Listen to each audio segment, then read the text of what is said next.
Good morning and welcome to गना short. गना short में आप सबका स्वागत है। You know, these days there are certain things which are very important for our nation, critical for our nation, which are going on.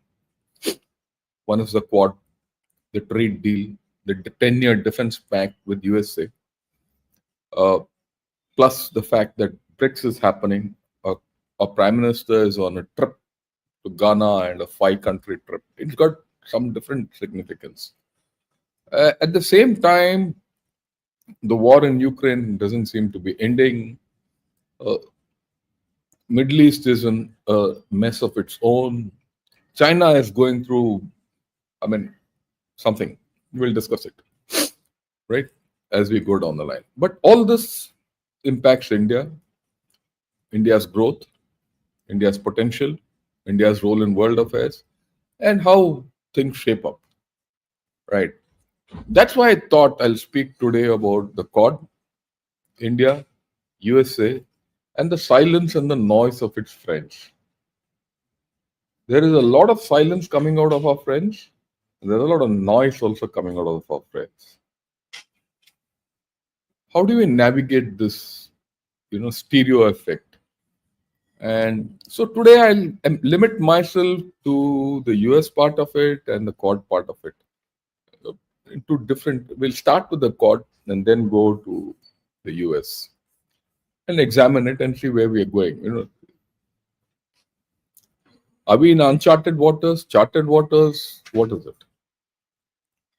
And we also find ourselves in a strange geostrategic location where, India, Pakistan, China, and USA are in a new Quad, unfamiliar territory. And of course, look at why I got this cartoon. I found this cartoon, a very interesting cartoon. The Quad partners are yapping amongst themselves. And then you find, the dragon, he doesn't know what to do. He says, yeah, what are they talking?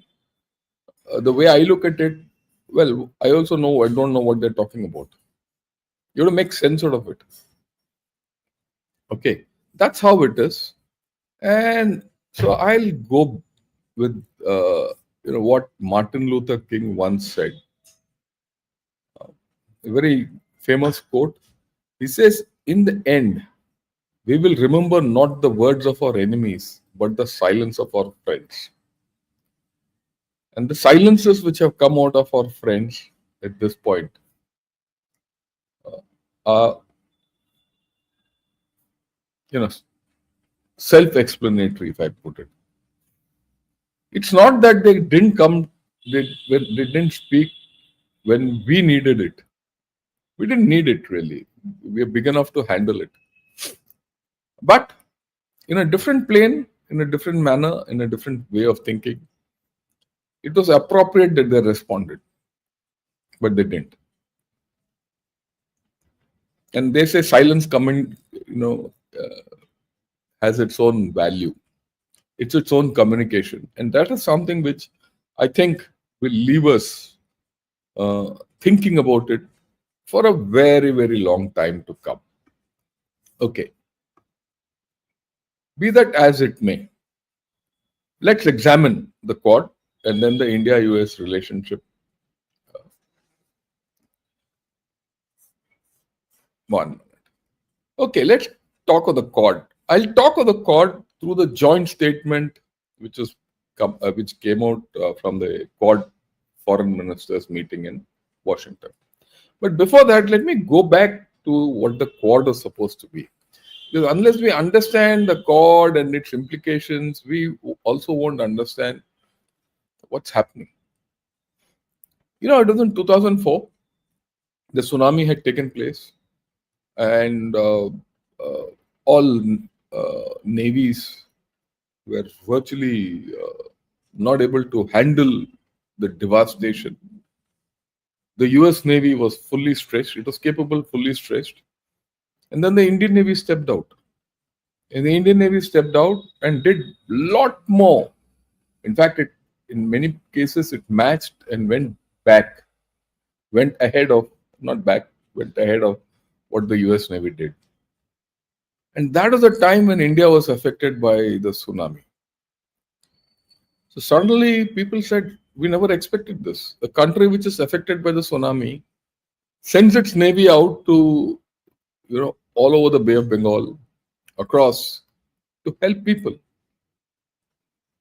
where the US Navy couldn't reach for whatever reason. And here was this budding superpower who kept its navy in its ports and didn't help anyone. And this didn't go unnoticed. It was Shinzo Abe, then the Prime Minister of Japan, who said, look, we can't ignore India anymore. We don't have that capability which India has.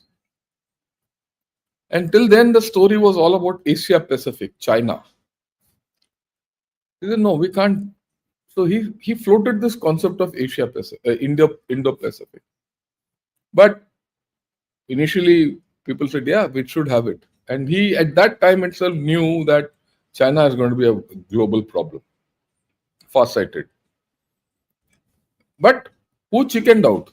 I mean, Australia first. Australia said, no, we have very deep trade with China.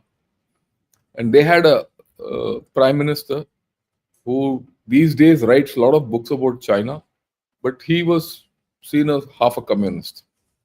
And he had a long tenure in China and he understands Mandarin well.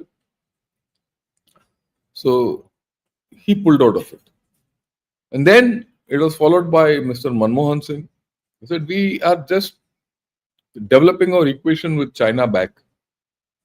So we can't have a formulation which is primarily against China. And China itself, we have to go back to the times. We were progressing. China had taken off by then. And China was mighty upset by the fact that Quad was being spoken of also. They said, look, why you, on one side you want cooperation, on the other side you want confrontation. And US also took a step back and the Quad dissipated. It was around 2017-18. And mind you, Quad, this was actually fatal for the South China Sea construct because soon after that, 2014-15, China occupied those islands. And Mr. Obama, who was given a Nobel Prize for whatever he did or didn't do, right, just kept quiet. In fact, I feel US chickened out at that point of time. And one has to remember that was a time when the Afghan crisis or the Taliban-Afghan battles were on. Pakistan was its favorite, all that. Different geopolitical era. But come 2017-18, people said, yeah, we have to do something about China. China is becoming too big to handle. And it was then understood or felt that, look, Quad, you need something like Quad to handle China. And China has become too big to be contained by any one nation. So be it. But the idea didn't take off. It was in COVID, 2020 or so. Till then, some kind of meetings used to take place on the side of ASEAN and things like that. Sideline meeting where the secretaries used to meet. Not even secretaries, joint secretary level guys from all 4 countries used to meet and talk and all that and leave it. It was in COVID when China started asserting itself that Mr. Mike Pompeo, who was then the Secretary of State, USA, he insisted on revitalizing the Quad. And the first foreign ministers meet was held in Japan. And then slowly it progressed to summits and all that.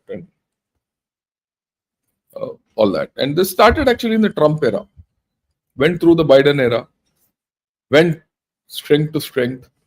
At one point of time, it was felt that this is going to have a military value and it's going to contain China. But it didn't happen. It didn't happen because AUKUS came in between and Quad got stymied.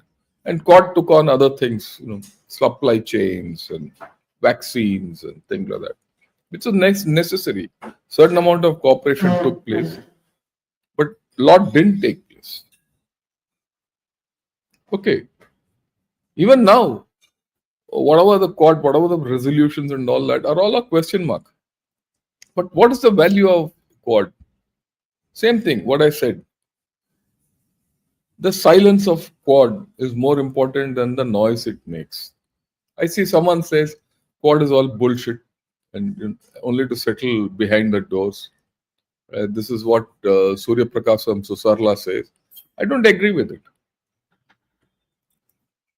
It's the unsaid which conveys more, and you have to understand that between the Quad members, the maximum activity is been in the military domain. It doesn't talk of military, but it acts military, especially Malabar exercises, exercises in the Pacific under the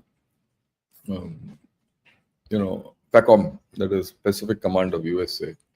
A lot of joint exercises, a lot of military exercises have taken place. So at one level, Quad doesn't talk of much, but at another level, Quad is the maximum cooperation between these countries in the military domain. So there's a duality in Quad. So that conveys something to China. And to that extent, I think Quad has relevance. You can't count it out. And Quad has relevance for us. It gives a bridge to talk. It's a table to talk with Japan, Australia, and USA. And one must also remember till 2019, 2020, Australia was one country which was against India. I mean, the only good ties we had with Australia was cricket, right? Other than that, we never had good ties with Australia. Well, things have changed. Australia, for whatever it is, they have changed because China gave them a good kick. Japan was always our friend.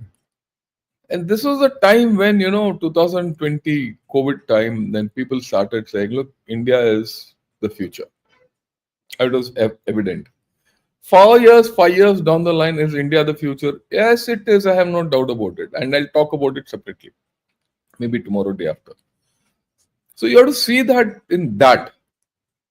For those of you who express statements and, they're saying, oh, Quad will do this, that. No, it doesn't. It carries a big stick without talking. That's the first thing people have to understand. Signaling is huge in Quad. The fact that foreign ministers are meeting once in 6 months, summits are being held regularly, itself is a signal to a lot of people, and especially to China and to Russia. I mean, let's not leave Russia out of this game. Okay? Right. So let's get back to the joint statement. What happened in this Quad meeting? Okay, I'll go through it. There were 4 key areas which we are focused on: maritime and transnational security, economic prosperity and security, critical and emerging technologies, humanitarian assistance, and emergency response.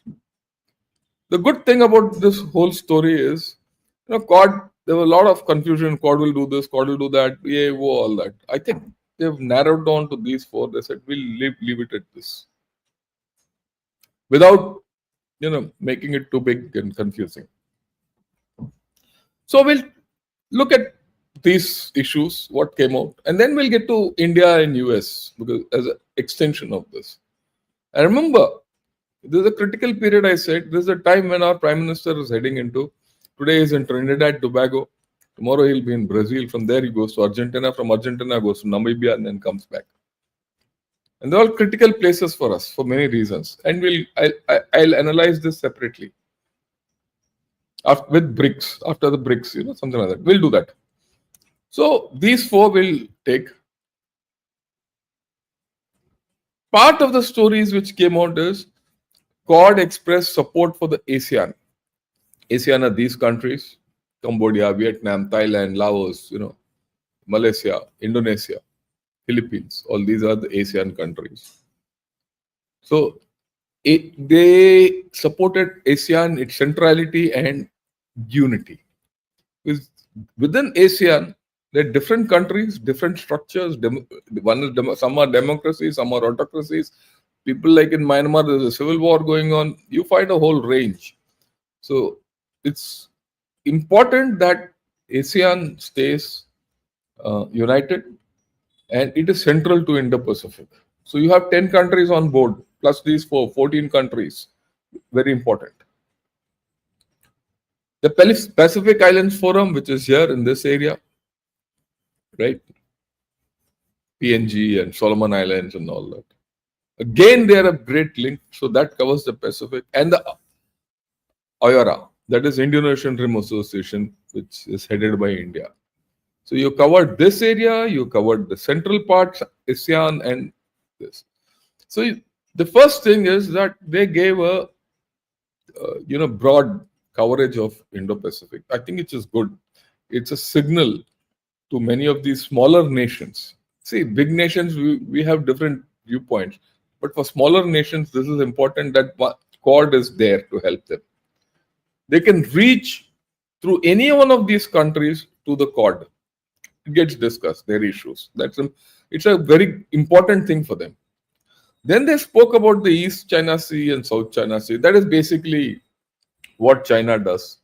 Their unilateral occupation of islands, which they're still trying to do with Philippines, especially in this area. Right? Spratlys. Then their actions in the Taiwan Straits, flying aircraft dangerously, ships ramming, things like that. Obstruction of freedom of navigation flights and all that, and then dangerous maneuvers, all that. They put it. So it's on record. They might not do anything, but it puts caution to China. That, look, there's a limit. You go beyond that and something happens, you're risking escalation. If escalation happens, there's a chance that you might have to face foe. This is a psychology which I wouldn't say very few people understand. People need to understand. Why? In China, look at it from the Chinese point of view. The Chinese don't want to shadow Quad beyond a point. Because as it is, they feel they have 4 fronts. The Korean front, Taiwan front, South China Sea front, and the Indian front. 4 fronts they have to deal with. And Quad has strength on all these fronts. And Quad has the capability of putting them in a 2-front situation in war. That they don't want to get involved. One has to be clear about this. So this messaging is good. Then there's the issue of critical minerals. We've all been speaking. Rare earths. China is controlling rare earths. And I've done a program on this. Yes, China is controlling rare earths. It's got reserves of rare earths. It's got the capability to make rare earths and magnets. Because these magnets are required for EVs and all that. Everyone knows that. They dominated. Why did that happen? It happened because everyone allowed it to happen. It was convenient for everyone to allow it to happen. I'm not talking for China, but we must also understand China said, I'll take on the pollution and I'll make the money, which is a fair deal. Because they're getting geopolitical value out of it. That's a Chinese calculation.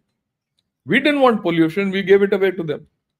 But now things have come to a head. Now that China has used this geopolitical card, this story has come out. That, look, the Quad nations have got together and they discussed this critical mineral thing. They spoke of non-market policies, practices for critical minerals, derivative products, and the technology. And they said, yeah, you can't rely on China. They didn't mention China, but they said so. But what's the issue here? What we need to understand and the potential. I do hope that this talk gets converted into reality. Why? The potential is within these 4 countries. USA and Japan have the technology for processing critical minerals. Japan doesn't have critical minerals. India, Australia have critical minerals, as also USA. They might not have certain minerals, but largely you have most between the two. But you technologies with Japan. Incidentally, there's a Japanese company which Toyostuma or something like that. I don't remember. It just set up plant in Vishakhapatnam or somewhere, or Bhubaneswar or Cuttack. I'm forgetting somewhere there for rare earths. Okay, they have the technology. So, is there a scope for these four countries to come to a thing? Say, okay, let's get together and do this. Of course, there are issues we don't know, but the potential is there, and it's important for us. It's not only important for us; it's important for everyone. And the Chinese understand this. As per many estimates, it's not only Chinese estimate; as per many estimates. It's time to get off Chinese dependence. In their own view, in China's own view, they feel in the next decade this card they'll lose. They want to maximize it now. After that, no more. Okay. Then North Korea they gave out. I mean, Japan is involved next to North Korea. They spoke of North Korea, which is quite understandable. You know, they said North Korea shouldn't go around destabilizing this area. Again, here, my way of looking at it is not Quad should have a policy of engagement with North Korea, not only through USA, but the next country which can really talk to North Korea is India. Why are we not doing it? Something I can't understand. And then, of course, they spoke of Myanmar. Myanmar, look, let me explain. You look at Myanmar. Myanmar is the connect to India and Pacific, or the Indo-Pacific, central. And, like I said, a lot of things they support ASEAN. They said, they're concerned by the worsening crisis, all that. But fundamentally, here, I think the Quad has missed the trick. A lot of dysprosium-based rare earth or dysprosium is not there in China anymore. It's in Myanmar, which is being smuggled out from the border towns. Okay. Is there a case for the Quad to actually start engaging Myanmar with the equities which it has and reaching out and pushing China out from there? Of course, you're going to have issues in this. That's a different story. So while they say all this nonsense that they'll go through ASEAN and all, it doesn't work. ASEAN has not been able to curb this problem in Myanmar. After all, Myanmar, the actors are China, ASEAN, India, and even Russia. Even USA through Bangladesh, that humanitarian corridor and all that nonsense. But why doesn't Quad sit down and say, okay, with ASEAN, we'll take ASEAN into our grip. We'll go to Myanmar, talk and resolve the issue. So that's where Quad becomes a talk shop and nothing more. Let's see how it goes. Then, for the first time, someone came out with a statement on Pahalgam, which is good. Okay. Well, you said too late, maybe too late, but at least it has come out. The silence remains. None of the foreign ministers spoke of Pahalgam, but this is there in the text.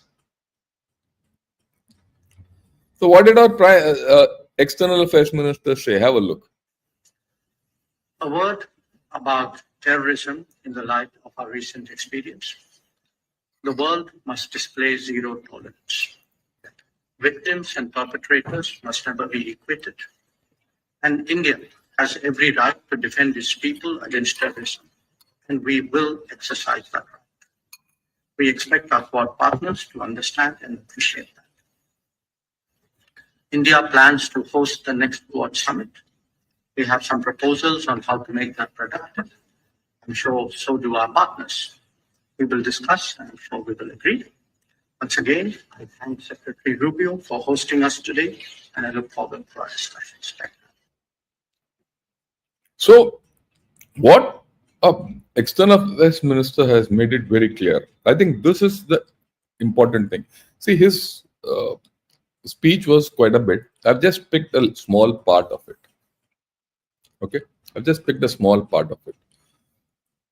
What is important in this talk is the fact that India has a right to do what it wants in its interests and self-defense, and it will exercise it. So that's a communication which has been given. He didn't say that you didn't talk, that's all fine. We've said what we have to do. And I think it's a big growing power. This is a pretty clear statement. It clarifies a lot of issues. And I'm pretty happy with this. Okay. And we need to see what we can do and what we can't do. And what we can do, we have done. Okay. Right. Next. So the issue 10, if I summarize, there's a quad critical minerals initiative. I hope it comes.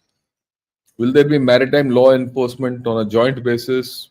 I don't know whether it will happen. But training ho jayega. Legal dialogues will continue. Coast Guard cooperation will continue. These serve purpose of messaging and jointness, but will it result in anything? No. This Indo-Pacific logistics network, again, question mark. And Quad ports for future membership partnership is going to be held again. Port level, this thing. That's all small fry, which is going to happen. This part thing. Yeah, September, the Quad summit is going to be held in India. Let's see what happens. September is quite a distance away. It's still 3 months away. And you have Mr. Trump coming there. By then, a lot of water would have flown in Bay of Bengal and the Arabian Sea and in Pacific. Let's see what happens. But it'll be interesting. And then the Quad foreign ministers meet, which is supposed to be in 2026, early 2026. So that's January. So this is the outcome of Quad and where it is. We made a statement. We are part of Quad. We are engaged with them. Important thing, we are engaging with them positively at a time when our Prime Minister is going for BRICS. And BRICS and Quad, you know how it is. But this is the more important thing which I thought I'll discuss with you and have a thing. So we're going to look into a 10-year cooperative framework. Now this discussion happens between our External Affairs Minister and Pete Hegseth, who's the Secretary of Defense there. So let's see what Pete Hegseth said. Well, Mr. Minister and your team, thank you so much for being here. Welcome to the Pentagon. Thank you for taking the time. And we certainly look forward to future engagements as well, hopefully a 2x2 with Minister Singh, who I had a chance to speak to this morning, as well as Secretary Rubio. In their February meeting, almost right at the beginning of the administration, President Trump and Prime Minister Modi set a strong foundation for our relationship that we're building on here today: productive, pragmatic, and realistic. And our nations boast a rich and growing history of cooperation, driven by a shared commitment to a free and open Indo-Pacific. We're both clear-eyed regarding the dangers of aggression in the region, and most importantly, we possess the strength and, I believe, wisdom to together counter it. The United States is very pleased with the successful integration of many U.S. defense items into India's inventory. And building on this progress, we hope we can complete several major pending U.S. defense sales to India, expand our shared defense industrial cooperation and co-production efforts, strengthen interoperability, which is something Minister Singh mentioned multiple times between our. And if you see this guy, he's Elbridge Colby, and he's their, China thinker, or rather East Asia thinker. He has a lot of influence in the US as far as issues concerning Asia Pacific, or rather Indo-Pacific and India defense cooperation and things like that. So, right, we'll get back to that a little later. Forces, and then formally sign a new 10-year framework for the U.S.-India major So he has spoken of the 10-year framework for India and USA in this dialogue, and that's what was reported. He's spoken of I2U2.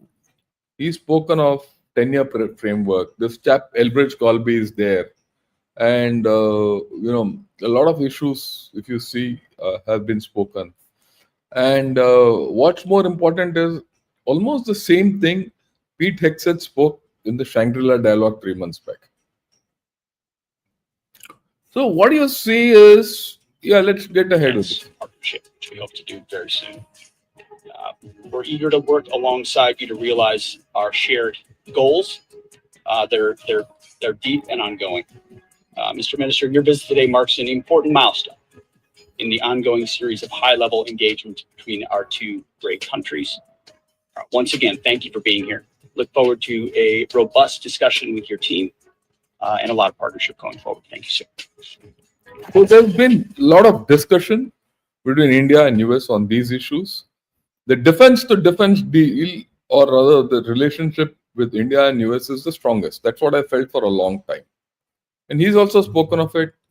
The defense cooperation, has it turned into action? At some level it has, at some level it has not.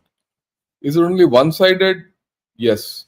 Interestingly, while USA looks at a lot of export to India, their deals are basically they want to sell their aircraft, all that.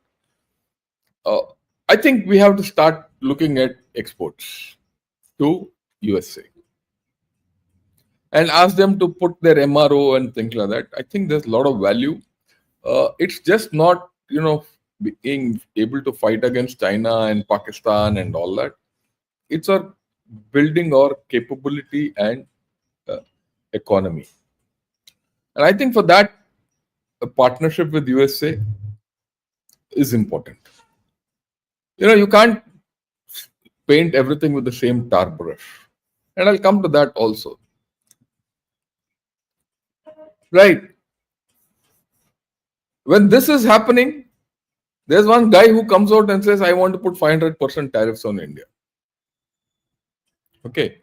And also, Munir went. Now the air chief has gone. Their air chief has gone to USA. So I'll talk of the tariffs a little later. Look, what does that indicate? You're also on the verge of a trade deal. And then they say tariff. So it's confusing. That's why I said it's the silence and the noise. Let's talk of this fellow first. Let's dispose Pakistan off and then we'll talk of anything else. Why has Pakistan gone there?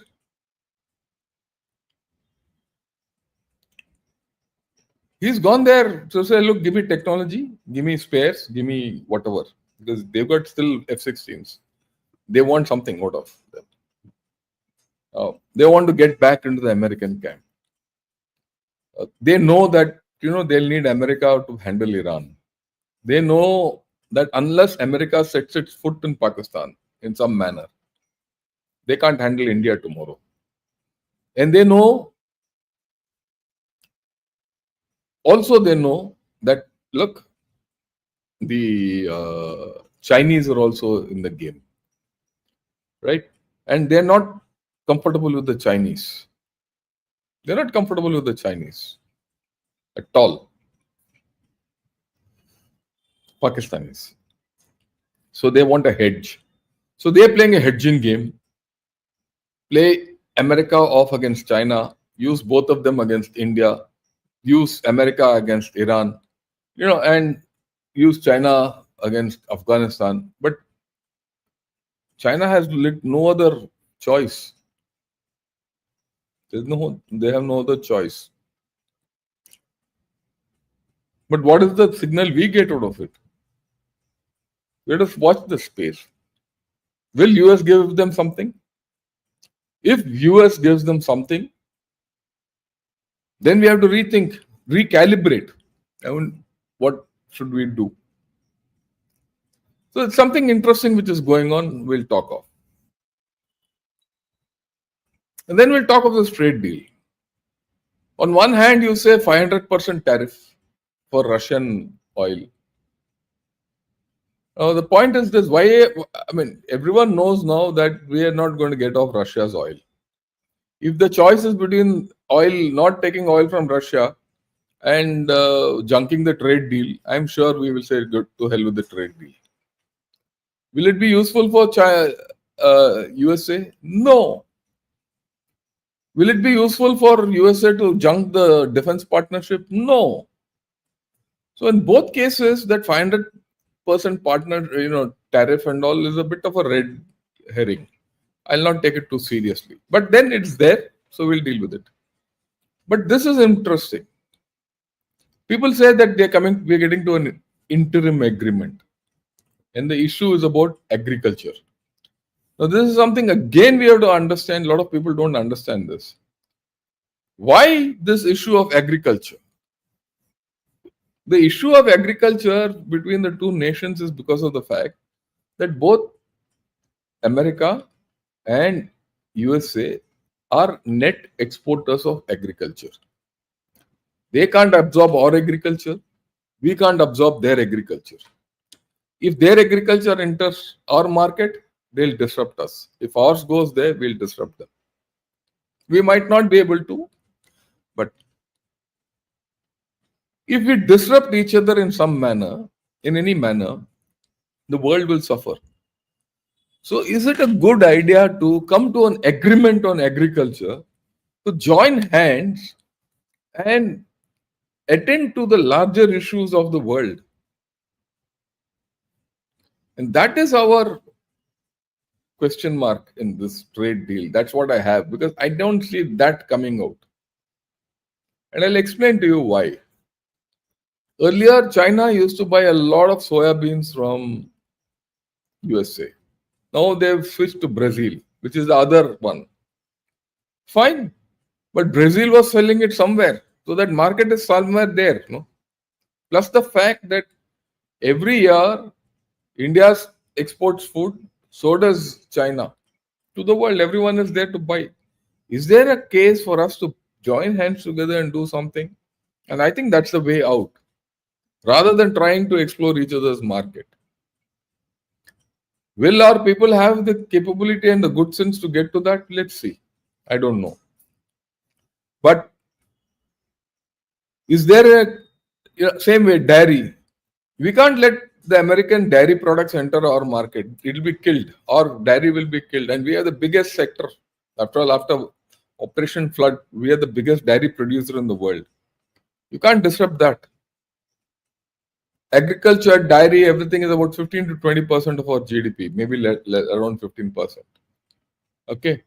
Now, the thing is that if you disrupt that 15% and bring it down because of these disruptions, there'll be about 40 to 50% of our people who are dependent on that will have a problem. Rural India still depends on agriculture. So we can't do that. They know it. That's our red line. They know it.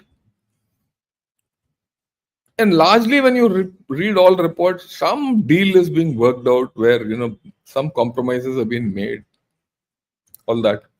There'll be vad vivad on that. People will say we shouldn't have done. People will say we should have done more, not less. That will go on. But let's see the outcomes. Now the question is, you're doing a trade deal with a country. You're doing a defense deal with a country. You feel that this country is going to be your anchor for your own rise. And then you want to put 500% tariffs. So all this doesn't gel. Okay. Well, let me step back from this and say, if the trade deal doesn't happen, if a defense cooperation doesn't happen, will it affect India? It will affect India. But do we have alternatives? We might have alternatives. You'll suffer for some time, but you'll have alternatives.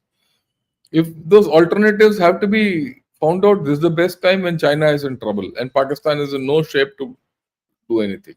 We can handle. You can handle it. Okay. Now look at USA. USA needs us more to revive their economy. They are in a state of financial instability and economic instability. It might be strong, big economy, but it's unstable. They're in a trade war. They've always banged that, if I shut out China, the alternative is India. So if that is the case, they have to come to India. Will they forsake India? No. Even for us, we need USA. We need USA. Let's be very clear. It's not as if we don't need them. Right? For many reasons. Handling Pakistan, handling China. So what if USA has a presence in Pakistan? You still use that lever against Pakistan.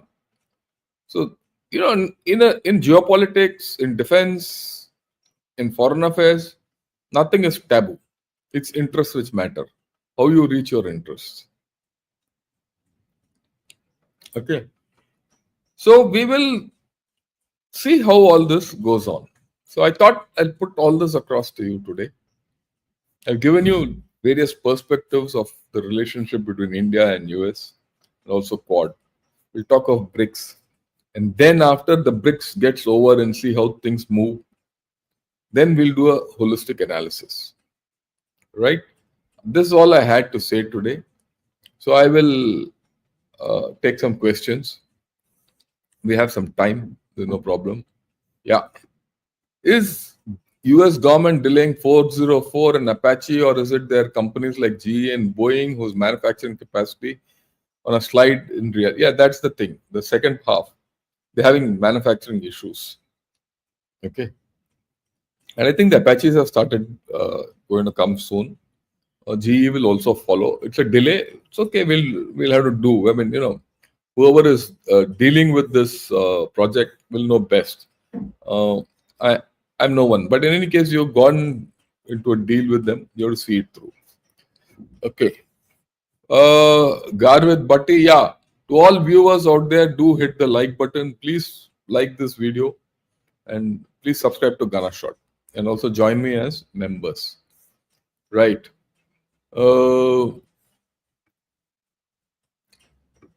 Yeah, he says US is calling enemy now. They work with us or against us. US philosophy. These are semantics and this is rhetoric. Some chap says India is US enemy. Someone says US is India's enemy. So there are 2-3 ways of looking at it. I think it's better not to get involved whether he's my enemy or not. Whether he's my enemy or not, I have to deal with him. I'm getting into a trade deal with him. I'm getting into a 10-year defense pact with him. I have a strategic partnership with him. I have a common enemy with him whom I can deal. So let's look at the larger issue. We are looking at it, I2U2. You're looking at IMEC. So look at our interests rather than nonsense talk like this.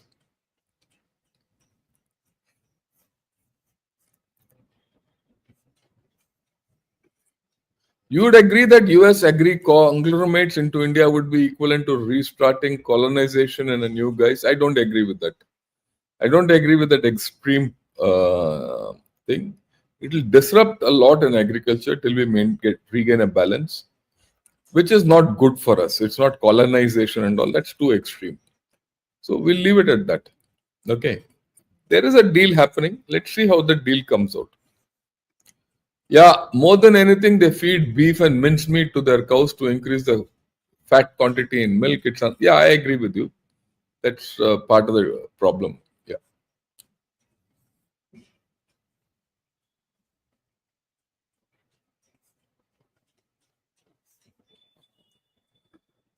Yeah, India's Quad relationship is questionable with BRICS. I don't see that. I know you're from abroad. I think either you're a Pakistani or a Chinese guy. There's no conflict as far as we are concerned. We don't invest in R&D, we will be forever caught. Yeah, I agree with you. Monday we'll talk of this.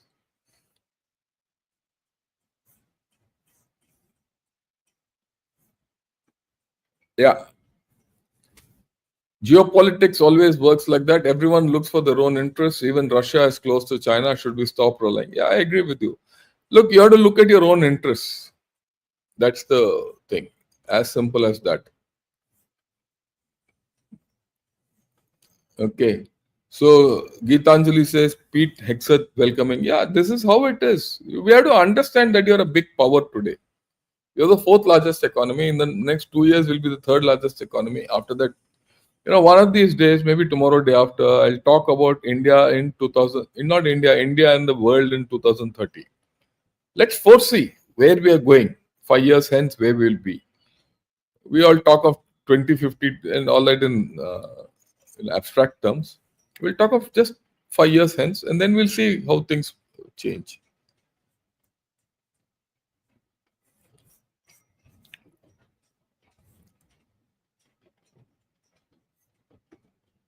Is China ready to sit down on the table and they'll not talk, but they'll listen. They listen.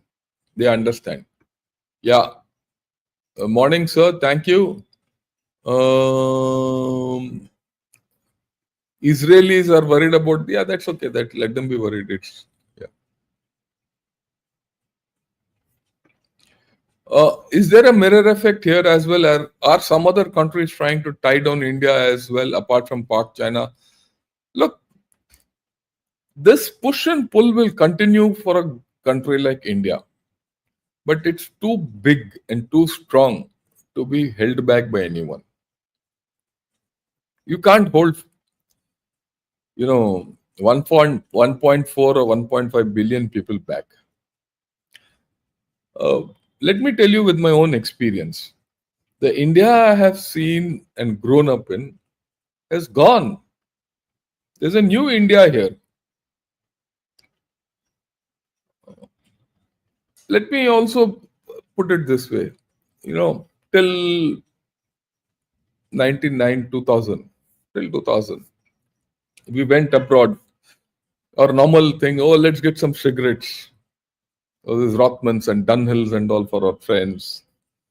Get some Scotch whiskey, chocolates. Because they are not available in India. 2008, I'm talking of 2008. So I went to USA for a course, stayed there. And one of my cousins, he picked me up one day, spent a weekend in his house, and he took me around. He says, why don't you want to take anything from here, chocolates? I said, yeah, you don't need, you get everything there. Things have changed. There's nothing from me to buy from there to here. And just last year, I took some champagne from here to USA. Can you imagine? I took Sula champagne from here. I said, give it to some people and to my family there. And say, have some Indian champagne. Things have changed. You have to understand the switch which is happening. Yeah, it is Toyotsu. Yeah, Toyotsu, Vishakhapatnam. Correct. Thanks a lot. I remember that. It's only that the name didn't click. Yeah, Sylvia, good morning. Thanks a lot for joining in.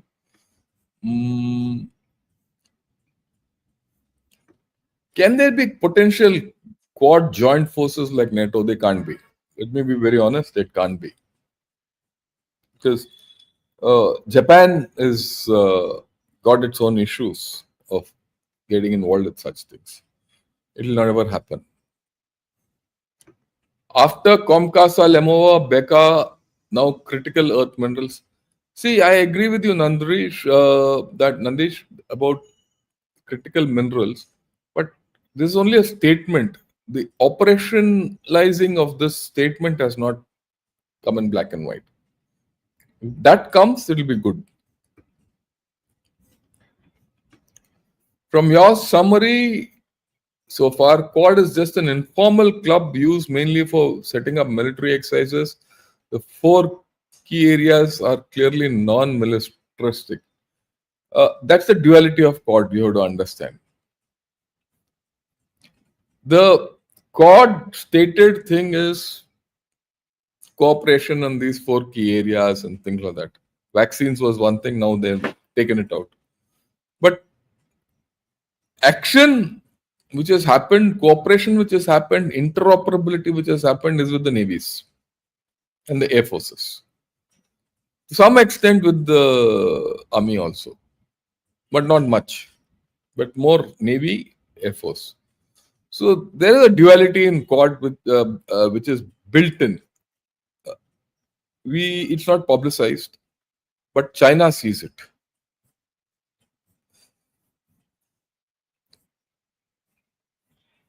No mention of terrorism response. Yeah, there's no response. It's just that statement was accepted, which is important. Yeah, this is a nice way of putting it. Quad playing with China as China plays with the world. Hide your strength types. Yeah, I think so. That's a very good way of putting it. Thanks so much. You're so informative. Your analysis are results of deeply thought out narrative based on hard facts and likely outcomes, therefore highly incisive. Thanks a lot. This is something which I must tell you. I started this channel about 2 years back. February of 23, I started it. March 23. February, I formulated the channel. I came back to India. I was abroad then, and then started it. Now the thing is this. Before that, I used to write. I used to write copiously, and I used to write right from the time I retired, 2016 till there, quite a lot. So those notes are still with me. Those events are still with me, and of course, before that, it was all professional study. Same thing. So what I'm talking, when I talk, I try and put the historical perspective in it. What happened, what is our point of view, what is others' point of view, and then give you a futuristic thing. It's not just that something has happened and I talk about it. After all this meeting, everything came out 2 days back. I'm talking 2 days later, so that you get a broader understanding. Then this becomes a news channel, or this is the masala channel. That also, Quad ho gaya, so we will now kill China. I see today also. Quad ministers have taken, thing. China is threatened. China worried, China scared. Those kind of headlines you will not get from me.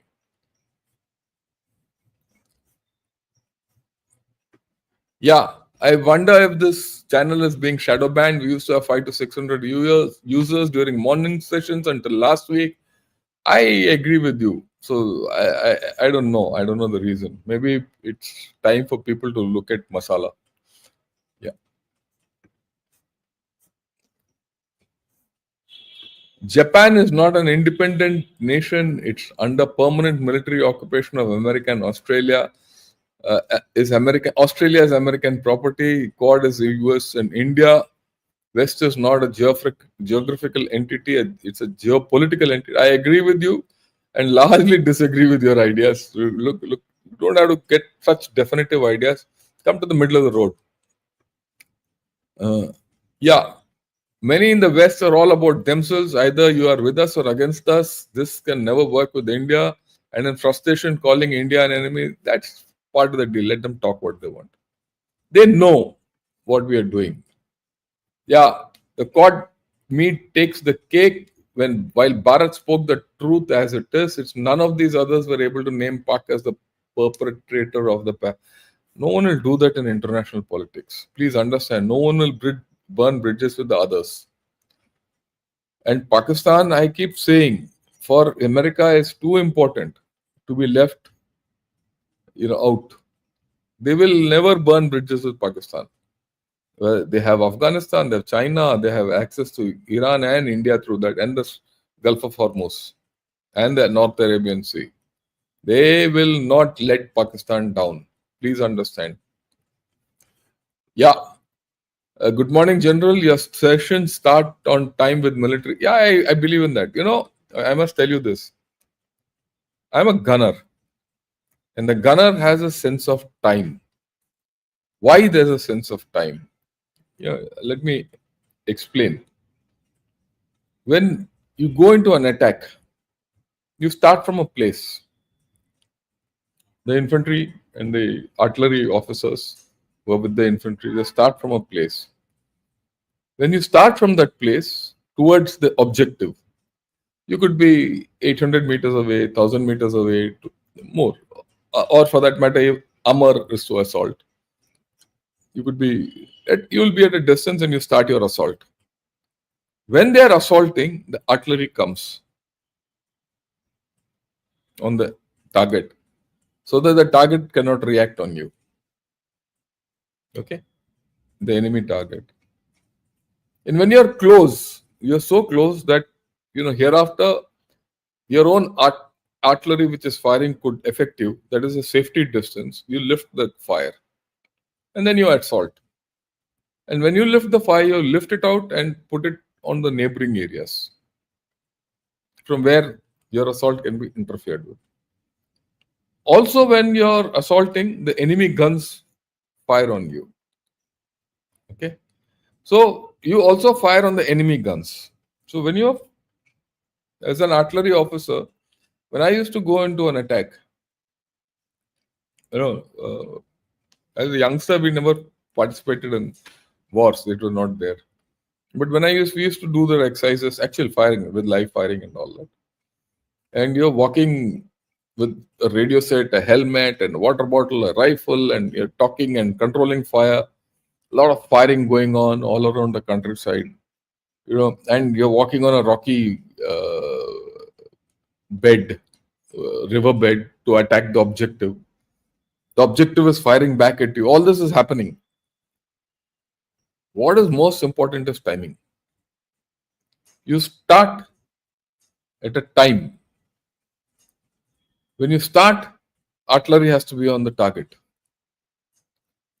When you're close to the target, artillery has to lift off and engage others.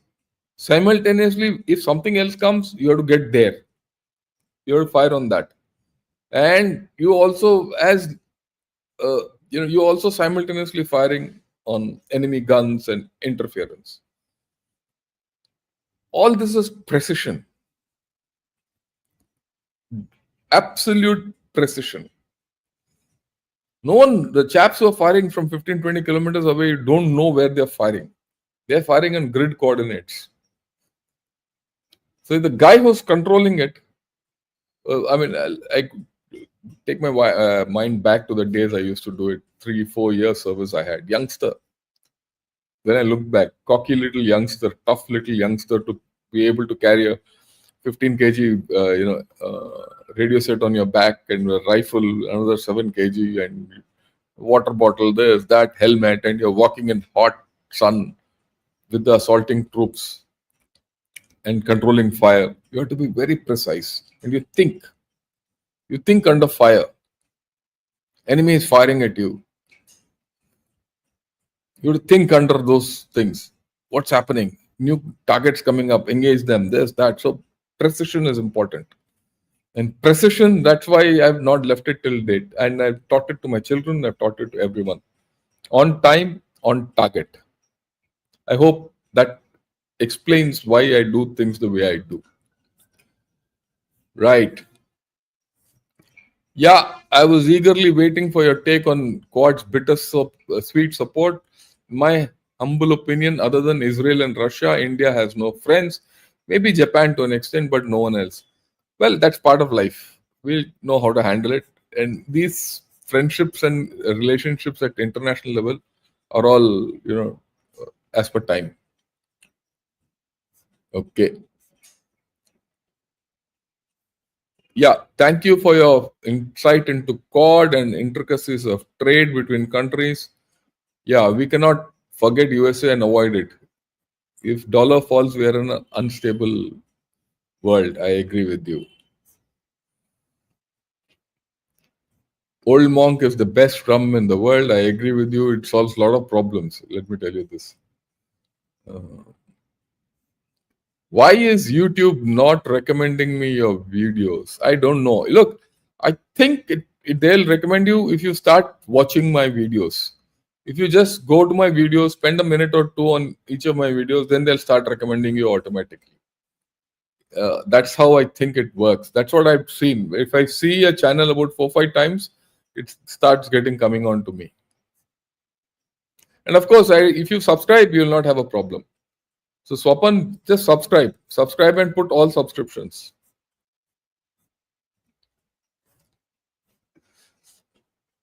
Yeah. Russia pretends to be our all-weather ally, but doesn't give us hypersonic technology for next generation from BrahMos. Why do they do that? We don't need them. You don't need everything. We have a hypersonic technology. Don't worry. And BrahMos is good. Don't BrahMos cruise missile is the best. You can't still intercept it. No one can intercept it. And this I knew long back. So don't worry.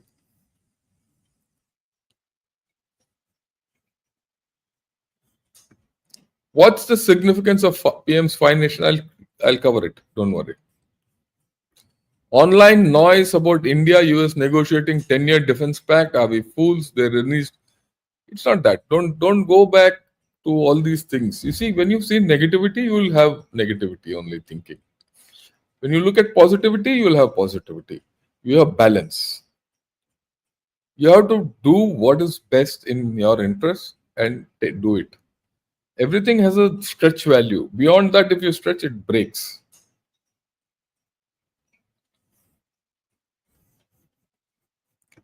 Yeah, the thoughts you put in writings are clearly helping you now in explaining complex things in simple terms. Yeah, I still put it in writing. I still write. Only thing is, these days I write referenced articles, analysis for journals. I've stopped writing in newspapers and all. So when journals ask me, I write. And I still write. That's why I put slides. I write, and it's a structured way of putting across to you. It's a referenced way of putting across to you. You know that I'm not talking off my hat. Let me tell you, any topic which I have spoken in the past 3 months or even 5 months, I can talk blindfolded without any effort. But I get newspaper clippings, I extract what people say and formulate it so that you get the correct picture. You should get the correct picture. What is good for us? And I speak, like I say, from an Indian perspective. What is best for the Indian perspective, I put across to you as the way I understand. You might not agree with it. I have no problem. You might agree with it. I'm thankful. But generally, I have been okay. And what I also do, I must tell you that I get whatever experience I have onto this channel. And I get experience of everyone who served India onto this channel. None of us are professionals. I don't call third-rate guys to come and talk of geopolitics.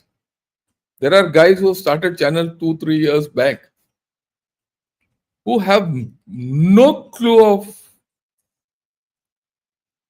geopolitics, who have never fired a gun in anger,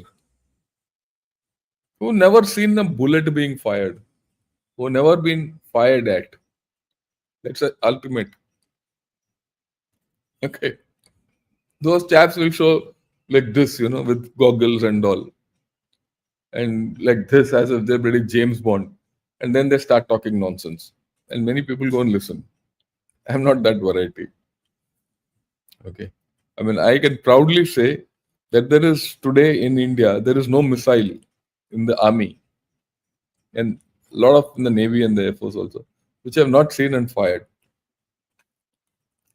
And many I have been involved in the development. And there's no gun in India which I can't handle. Even now at this age, I can handle, I can teach. So that's a different story. So what I'm trying to put across to you is not my capability. Everyone who comes on this channel has that capability in his field. So who comes on this channel? The best India has produced. And you guys deserve nothing but the best.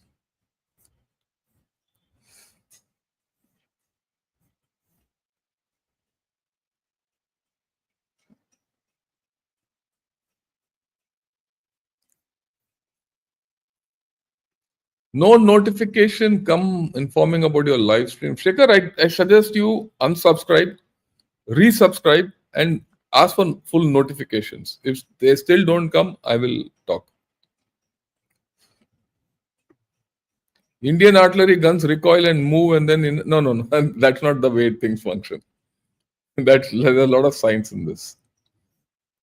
Yeah, MRSI beautifully explained. Yeah, I put it in simple terms. Yeah,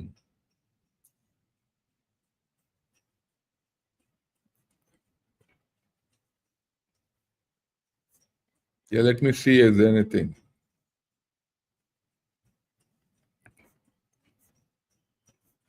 Okay, I think generally, yeah, this is an interesting question. What do you think about the future of our Europe will be in 5 years? Is war with Russia imminent? Maybe tomorrow I'll talk about this. 5 years hence, what will be the world? Not only Europe, what will be Russia? What will be China? What will be India? What will be USA? What will be Africa? What will be the state of Latin America? What will be the state of the Middle East? So we'll talk of this. Maybe tomorrow I'll do this. I'll just give you a thing. Okay. Yeah, Murugesan. Good morning. Thanks a lot. Okay. So I've generally covered everyone. So we'll wait till the evening. I'll be on Jaipur Dialogue, 7:30 in the evening. Rajiv Narayanan also will be there, the three of us. We'll see what the subject he chooses. I leave it to him. So tonight, 7:30 we'll talk. And thanks a lot, Ashish, for joining me as a member. Right? With this, have a great day and Jai Hind to all of you.